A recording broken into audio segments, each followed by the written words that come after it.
Hola, ¿qué tal? Bueno, vamos a continuar con lo que veníamos viendo del video anterior. Yo ya les anticipé que el tema iba a ser calderas, ¿sí? Que son los dispositivos, digamos, encargados de generar vapor. Después de haber entendido el proceso de vaporización, ahora estamos en condiciones entonces de analizar cómo funcionan las calderas que se dedican a producir vapor. Tenemos dos grandes tipos que son las aquatubulares, ¿sí? Y las humotubulares, también llamadas pirotubulares. ¿Sí? Piro viene de fuego, ¿sí? Porque vamos a ver a continuación que son las que se caracterizan porque por sus tubos, ya vamos a ver qué son los tubos, en el interior circula el fuego y en el exterior se encuentra el agua que vamos a transformar luego en vapor. ¿Sí? En cambio, en las acuatubulares, el nombre deriva de que por el interior de sus tubos circula el agua, ¿sí? Y por el exterior se encuentra el calor responsable, digamos, de el cambio de estado que vamos a ver a continuación también. Bien, arranquemos con las humotubulares. ¿Sí? Bueno, estas calderas eh, se conforman, digamos, de una especie de depósito, ¿sí? Que también se puede llamar domo, a todo el conjunto, del cual, digamos, se encuentran distribuidos uniformemente una serie de tubos, ¿sí? Por los que va a circular el calor y también tenemos el agua que rodea a los tubos, es decir, que los tubos van a estar sumergidos dentro del agua. Me interesa que se interprete esto. Yo no sé si se alcanza a distinguir en el video el color celeste que yo he dibujado acá para el agua, ¿sí? Y el color negro sería por donde van los gases. Vamos a analizar cómo funciona esta caldera. Bien, la misma dispone de un quemador, el cual va a funcionar con combustible más aire. El combustible puede ser gas o puede ser gasoil, o sea, combustible líquido. En ese caso se dice que los quemadores son duales. Y tenemos un ventilador de aire que introduce aire a presión, digamos, para que se produzca la combustión junto con el combustible. Inicialmente para el encendido se dispone de una especie de bujía que produce un chispazo para arrancar con la combustión. El fuego, digamos, producido por el quemador, ¿sí? Es direccionado por el interior del tubo principal de la caldera, ¿sí? Que se denomina tubo de llama o tubo de fuego, y los gases van a recorrer el interior de ese tubo, alcanzando esta cámara seca al final para poder de esta manera regresar, digamos, por estos otros tubos, ¿sí? Acá y acá, para también, digamos, alcanzar estas otras dos cámaras secas que se ve acá, que es una sola en realidad, que está todo alrededor del tubo de fuego, y regresar, digamos, por el interior de los tubos superiores, ¿sí? Tanto en la parte superior como en la parte inferior, como lo vemos, esto es un corte, ¿sí? Para posteriormente salir al exterior a través de la chimenea de gases. Bien, tenemos otro elemento importante, que es la bomba de agua de alimentación, ¿sí? Que es la que nos provee permanentemente el agua necesaria para poder mantener el nivel estable dentro de la caldera. Esa agua, de paso lo digo, es un agua especialmente tratada. Generalmente en este tipo de caldera, como trabajan a relativamente bajas presiones, suele ser simplemente agua ablandada. En algunos casos se puede utilizar agua desmineralizada o destilada, ¿sí? Dependiendo si el agua de alimentación que se introduce luego y sale en forma de vapor por la parte superior va a ser recuperada para nuevamente ser tomada por la bomba para reintroducirla dentro de la caldera.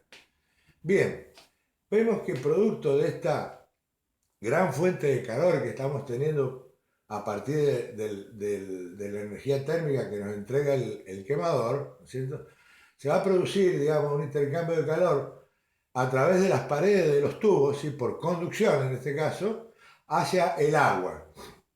Debido a ese calentamiento, el agua va a llegar a un punto en donde va a empezar a ebullir, digamos, en la zona superior de la caldera, ¿sí? Acá yo he hecho una especie de corte de vista frontal, con un corte por acá más o menos, ¿sí? Para que podamos ver o visualizar mejor, digamos, cómo está distribuida el agua y los tubos por los cuales va a circular los gases calientes, que van a transmitir por conducción a través de las paredes de los caños o de estos tubos el calor al agua. El nivel, digamos, lo he indicado acá arriba, que es un nivel que ya vamos a hablar de él, es muy importante, digamos, su control. Producto decía entonces que de la transmisión del calor se va a producir la evaporación del agua acá en la zona superior, digamos, de la caldera, y ese vapor, digamos, va a tener la posibilidad de egresar de la caldera a través de esta salida. Acá tenemos una válvula de salida de vapor seco. También tenemos otro elemento que es una válvula de seguridad, digamos, para eventualmente cuando por alguna falla, digamos, en el control de la caldera, se produce un aumento de la presión, tenemos esta válvula que va a aliviar la presión dentro de la misma. Hay otros elementos más acá, que yo no los he dibujado porque, bueno, esto es un esquema simplemente para simplificar el dibujo, pero por ejemplo tenemos un control de nivel exterior, ¿sí? Un control de nivel exterior óptico que nos permite determinar cómo está trabajando el nivel de la caldera. Generalmente todas estas calderas trabajan en forma automática, ¿sí? A medida que el nivel disminuye, digamos, actúa la bomba, entra la bomba de agua alimentación y también todo esto controlado por una serie de sondas de nivel que se encuentran en el interior de la caldera que digamos, son las que de alguna manera habilitan o deshabilitan la bomba de agua de alimentación para conservar el nivel. También tenemos una serie de presostatos, ¿sí? Que son los que ante un eventual aumento importante de la presión o disminución incluso importante de la presión debido a una alta demanda en la salida, pueden detener a la caldera para que no se quede sin agua. También hay otros elementos que son otros dispositivos que tienen como función extraer, digamos, las sales en solución que se van formando en la superficie del agua, digamos, en el interior de la caldera, y también de purgar, digamos, las partículas sólidas que puedan ir precipitando, digamos, en una purga continua en el fondo de la caldera. Yo no he dibujado estas cosas para, como le dije recién, no complejizar esta pequeña figura esquemática, digamos, que lo que me interesa a mí es que ustedes interpreten cómo es, digamos, la lógica de funcionamiento de este equipo. Bueno, acá yo le he puesto 3 pasos porque esta caldera que yo he dibujado acá es de 3 pasos, que en la realidad es lo que más se utiliza, digamos. Puede ser de 1 paso, de 2 pasos, de 3 pasos. ¿Por qué de 3 pasos? Porque bueno, tenemos un paso acá, en esta dirección, desde el quemador, digamos, hacia la cámara seca, luego otro paso en el sentido contrario, digamos, ¿sí? Hacia la cámara seca anterior, y nuevamente otro paso, digamos, otro recorrido en sentido inverso, hacia la cámara seca anterior, para luego salir por la chimenea. De esta manera, el aprovechamiento, digamos, del calor producido por el quemador se hace máximo, debido a que la superficie de contacto o intercambio de calor entre los tubos y el agua es mucho más grande al tener cada vez más pasos. Podría ser de un solo paso, ¿sí? O de 2 pasos, y la chimenea en este caso estaría ubicada de este lado de la caldera, en el frente anterior. Pero generalmente son de 3 pasos que es lo que permite una mayor eficiencia de la caldera en cuanto a aprovechamiento del calor generado y el calor intercambiado, digamos. Acá, bueno, están los tubos distribuidos que yo he dibujado acá, ¿sí? Está el tubo de llama, por donde a lo mejor va el fuego hacia el interior del pizarrón, va el fuego, luego vuelven por estos caños, ¿sí? Y finalmente regresan por los exteriores. Estos tubos están dispuestos en forma muy hermética, muy dispuestas en estas placas, digamos, frontal anterior y frontal posterior, de manera que no puede entrar el agua o entrar el fuego al agua, digamos, ni el agua a los tubos. Estos tubos, bueno, periódicamente se hace mantenimiento en este tipo de equipo y se limpian con baguetas para poder eliminar los restos de ceniza o de partículas de carbón que puedan existir en el interior de ellos debido a los gases calientes, ¿sí? Para permitir, digamos, una mejor conducción entre la pared del tubo y el agua. El nivel es un tema muy importante en estas calderas porque es muy variable, digamos. Estas calderas son utilizadas fundamentalmente en procesos industriales, ¿sí? Trabajan en el orden de los 5 a 10 kilos de presión aproximadamente, no es muy alta, y el vapor generado generalmente se emplea para calefacción, para esterilizar productos en los procesos de producción de alimentos, etcétera, etcétera. Generalmente están diseñadas para eso. Por lo tanto, están expuestas a un consumo variable dependiendo, digamos, del tipo de proceso al cual están abasteciendo, digamos, ¿no es cierto?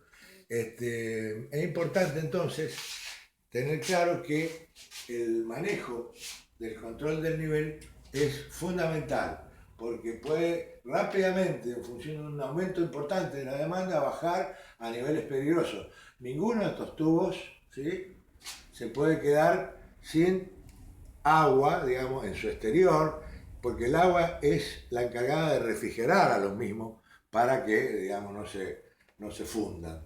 Así que, y también es muy importante controlar el nivel superior, porque de lo contrario puede llegar a ocurrir que haya arrastre de agua, digamos, con el vapor hacia la instalación de vapor y hacia las máquinas donde a lo mejor es importante que no llegue agua o vapor con agua.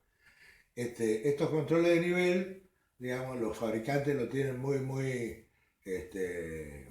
avanzados, muy diseñados, de manera que hoy día se controlan en forma automática. También el agua de alimentación es la responsable justamente de mantener el nivel. Cuando se produce una gran demanda, el nivel tiende a bajar, entonces inmediatamente entra la bomba de agua de alimentación. El agua de alimentación, ya les dije recién, puede ser o agua nueva permanentemente, porque el vapor ese es utilizado para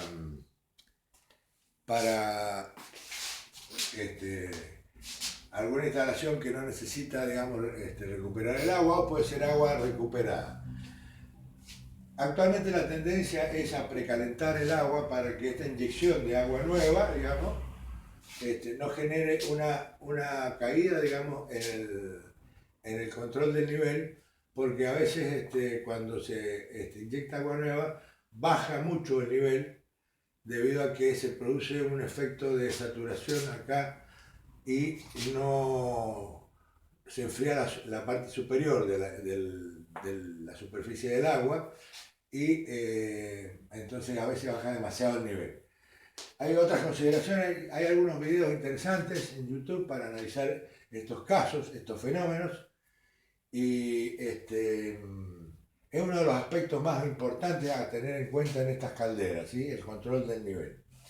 Bueno, el vapor que producen, lo dije recién, está en el orden de los 5 a 10 kilos de presión, 300 a 350 grados de temperatura. Es un vapor seco, pero se corre el riesgo, digamos, de que sea muy húmedo si se produce arrastre, digamos, por problemas en el nivel, en la superficie, hacia, digamos, la cañería de salida.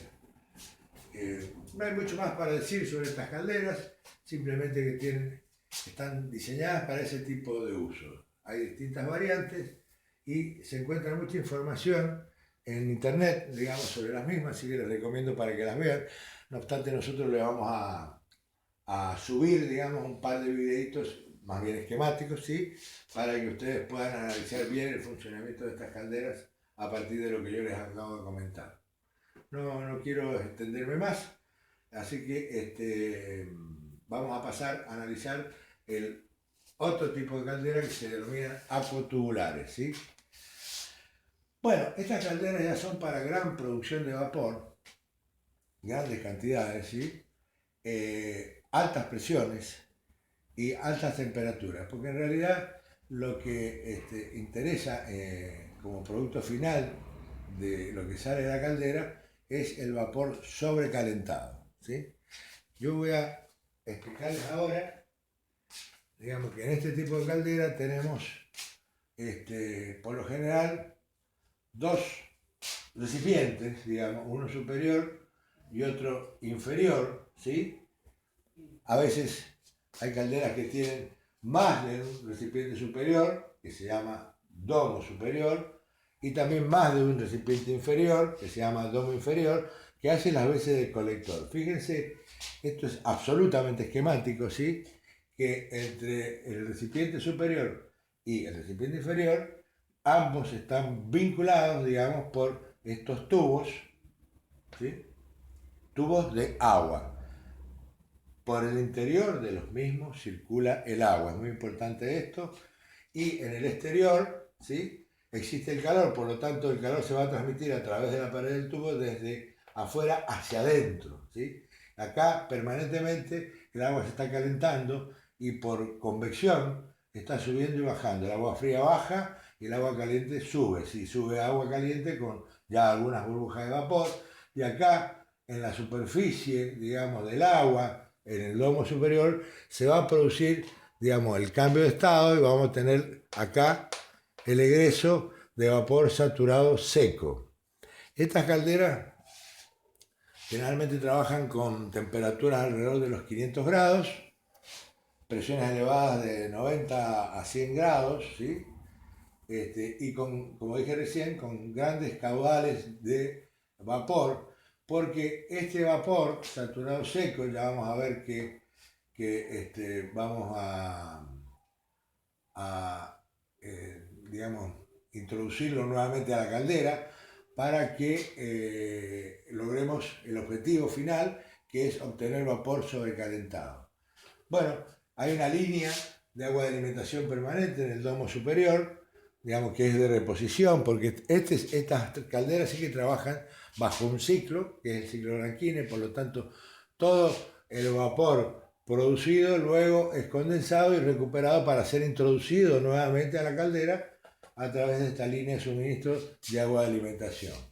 Yo he dibujado acá un solo tubo, sí, pero la realidad es que acá hay una serie de tubos, una infinidad de tubos que conforman toda una pared, ¿sí? Y de este otro lado también, y en el piso también, y en el techo de la caldera también, ¿no? De manera que se forma una especie de recinto cerrado, digamos así, tipo cubo, ¿no es cierto?, que aloja, digamos, en el interior todo el calor. Acá yo he hecho una esquemita muy simplificado, fíjense, es como si fuera, digamos, un gran edificio. Digo gran edificio porque estas calderas generalmente son de una estructura muy importante, logran alturas de hasta 30 o más metros, ¿sí? Es como si fuera equivalente a un edificio de 10 pisos por lo menos. Son instalaciones muy, muy grandes. Bueno, y este recinto cerrado conformado por los tubos que salen, ¿sí?, de los domos y se conectan entre sí, ¿sí?, conforman, digamos, el hogar de la caldera. ¿Por qué el hogar de la caldera? Porque en el frente de la caldera, que podría ser se introducen los quemadores responsables de la generación del calor que va, digamos, a provocar el cambio de estado, ¿sí? Transformar el agua en vapor. Suelen haber varios quemadores, puede haber un piso o dos pisos o tres pisos con quemadores, por ejemplo, en la central térmica de acá de Mendoza de Luján, había una caldera que tenía tres pisos de quemadores con tres quemadores por piso, para que se den una idea de la envergadura que tiene esto. Los quemadores también funcionan con combustible líquido o con gas, y con aire provisto por equipos especiales que se llaman ventiladores de tiro forzados. De manera que el aire es introducido a presión adentro de esta caldera, a una cierta presión, para provocar la combustión en el interior de la misma, o sea, lo que se denomina el hogar. A partir de esto después se empieza a producir el cambio de estado en el domo superior, ¿sí? Y obtenemos vapor saturado seco. Luego, para poder convertirlo en vapor sobrecalentado, cuando el vapor sale de acá, como yo lo dibujé ahí, ¿sí? Es reintroducido al interior de la caldera a través de una serpentina, que la voy a dibujar así, y recién de ahí sale a turbina de vapor. Habíamos visto en el diagrama PV de la curva de Andrews, digamos, que si seguimos calentando después de lograr el vapor saturado, ya entramos en la zona de vapor sobrecalentado, ¿sí? Y eso se logra, digamos, haciendo entrar el vapor que sale del domo a una serpentina, un intercambiador de calor que está en el mismo interior también del hogar de la caldera, que va a recibir el calor que existe en dicho hogar para poder seguir ya así aumentando la temperatura. Acuérdense de la figura del diagrama de calentamiento del líquido desde B hasta C, ¿se acuerdan? Bueno, aumentando la temperatura hasta la temperatura de vapor de salida a turbina, que acá es donde generalmente logramos los 500 grados, ¿sí? Acá estamos en el orden de los 150, 200 grados. Bien, suele haber también en el interior del hogar, para aprovechar el calor que se está generando en el mismo, otras serpentinas que se llaman recalentadores. Estos son los sobrecalentadores, lo voy a escribir acá, sobrecalentador.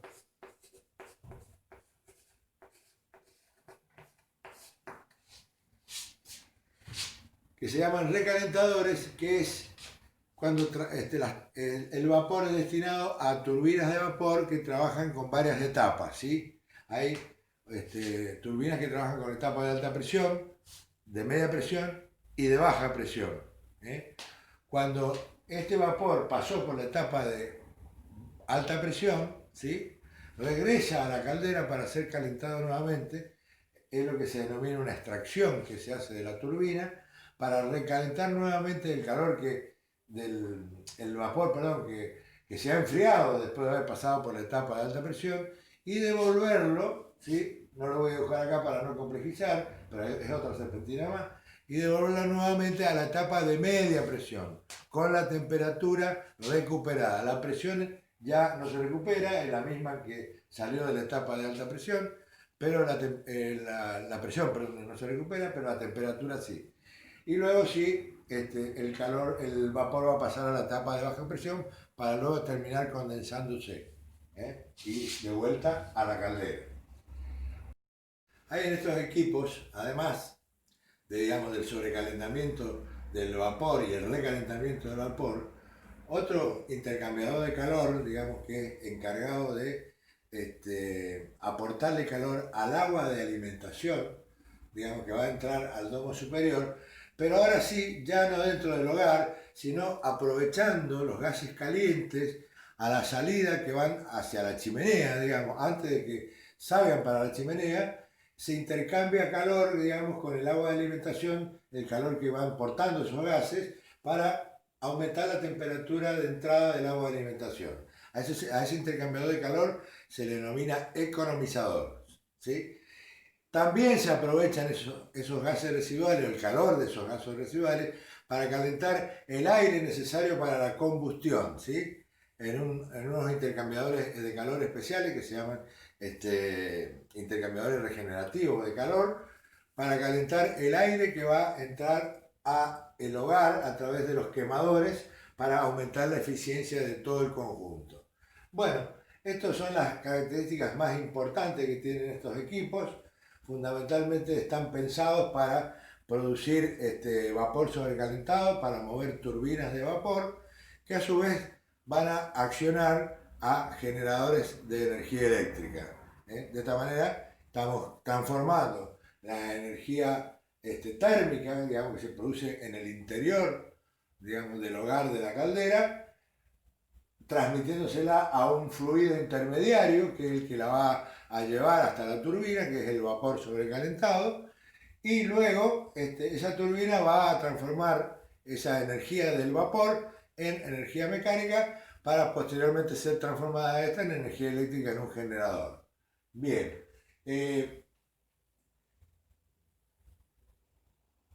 Estas calderas, digamos, son también utilizadas para lo que actualmente se está usando mucho, que es el ciclo combinado, pero se denominan calderas de recuperación, en donde ya no existen los quemadores, porque lo que se aprovecha, digamos, es el calor de los gases calientes que salen de las turbinas de gas. ¿Se acuerdan que habíamos hablado de esto cuando vimos el ciclo de Joule-Brayton? Bueno, son de este tipo de calderas también las que se utilizan para los ciclos combinados para obtener, digamos, un mayor rendimiento de las turbinas de gas a través del vapor generado en estas calderas de recuperación con los gases residuales de las turbinas de gas en una turbina de vapor. Bien, no puedo agregar mucho más sobre esto, lo he planteado así a grandes rasgos. También estamos subiendo un video sobre calderas tubulares, junto con los videos de calderas tubulares.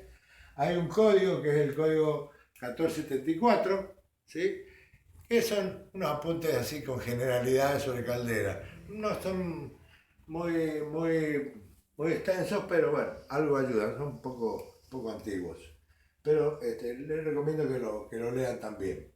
Bueno, dicho todo esto, creo que estamos llegando al final de esta parte, que son lo que nos interesaba conocer para poder después analizar el ciclo de Rankine, los dispositivos encargados de generar o producir vapor. Creo que no hay más nada. Nos estamos viendo en el próximo video, que será el último de esta parte. Por el hecho, perdón, una aclaración más, por el hecho de producirse, digamos, el calor, digamos, fuera de donde se produce la transformación de la energía mecánica, es decir, en la turbina de vapor, a estos ciclos que vamos a ver luego en el próximo video, se le denominan ciclos de combustión externa. Por si alguno escucha por ahí ciclos de combustión externa, es debido a esto, digamos, a que el calor no está producido en el interior de donde se produce la transformación de la energía térmica en energía mecánica, como pasa en un motor de combustión interna o como pasa en una turbina, ¿sí?, de gas, de Joule-Brayton. Bueno, dicho todo esto, damos por finalizado este video y nos vemos en el próximo. Gracias.